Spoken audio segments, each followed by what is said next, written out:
Welcome students.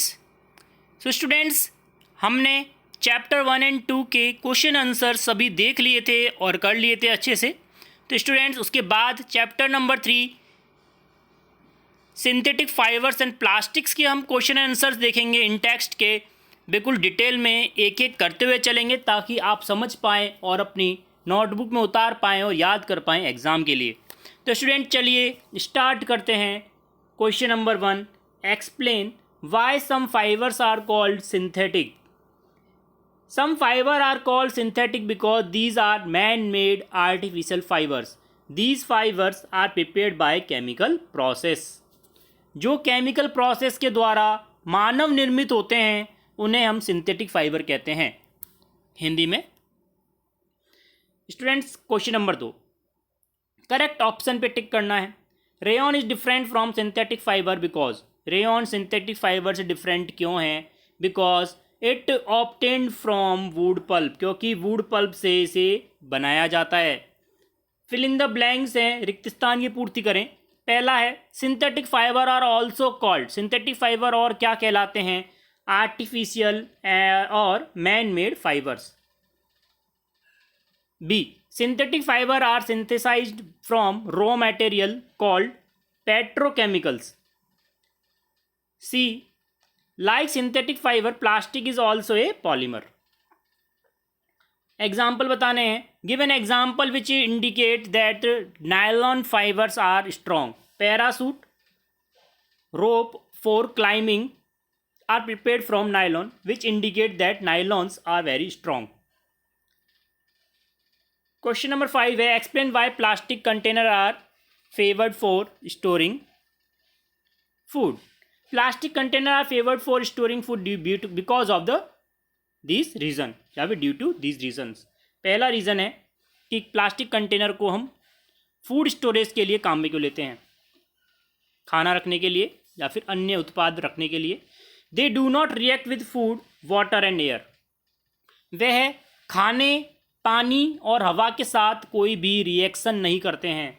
अगला है they are strong and light, वह हल्के होते हैं और स्ट्रॉन्ग होते हैं।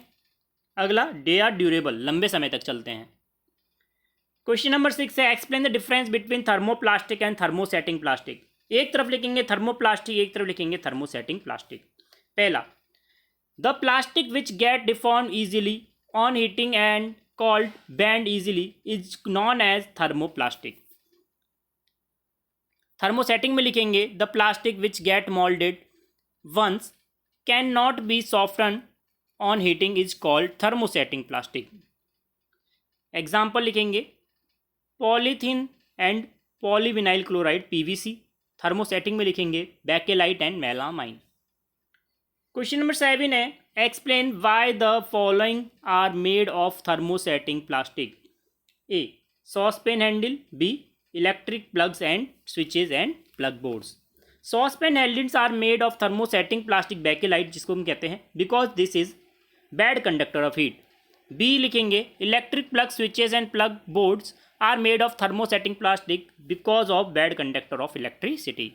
इसका क्या मतलब हुआ कि थर्मोसेटिंग प्लास्टिक होता है वह bad conductor of heat and electricity दोनों का होता है। क्वेश्चन नंबर 8 है, categorise the material of the following products into can be recycled और can not be recycled.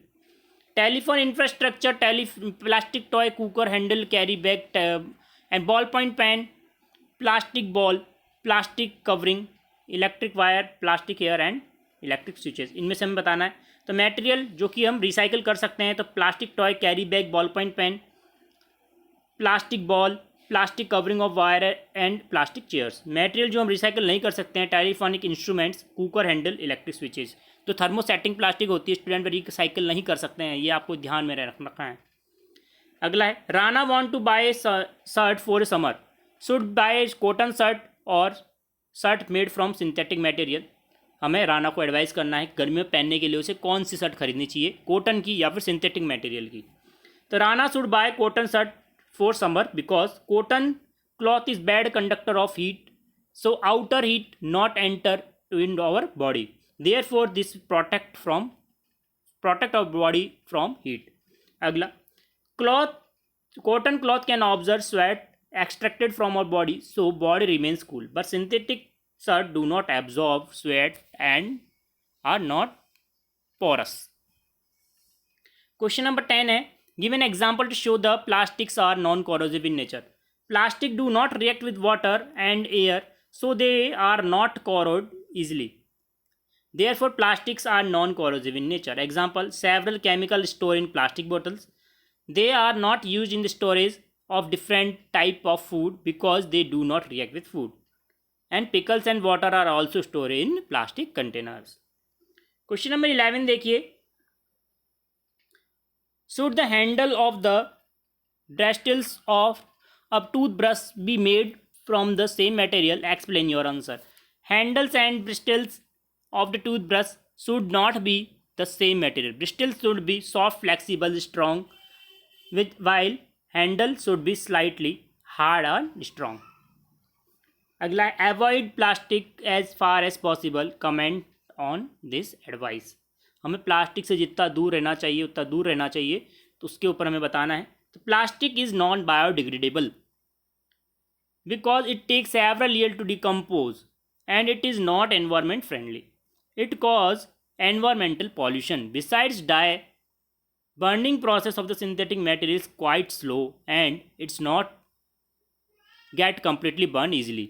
In the process of release lots of poisonous fumes into the atmosphere causing air pollution, so avoid the use of plastic as far as possible.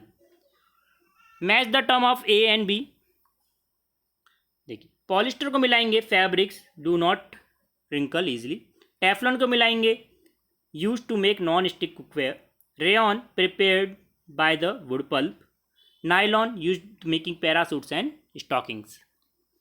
अगला, manufacturing synthetic fiber is actually help the conservation of forest. Comment. Manufacturing of synthetic fiber is actually helping the conservation of forest because cutting of trees and hunting the animals is not required for this.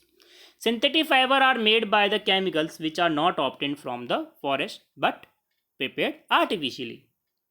Next है question number 15. Describe an activity to show the atmospheric thermoplastic is poor conductor of electricity.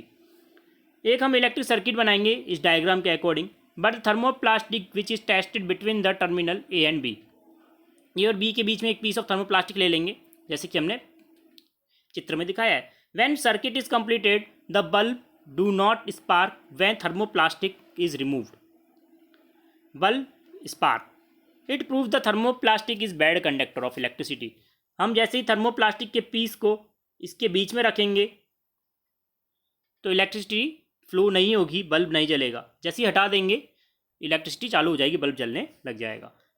Then students, ये था हमारा chapter number 3 synthetic fibres and plastic का पूरा solution detail में. इसी प्रकार अन्य देखने के लिए देखते रहिए हमारे चैनल को. दोस्तों शेयर करें तो अपने दोस्तों के साथ, लाइक करें और चैनल को सब्सक्राइब करना ना भूलें. धन्यवाद.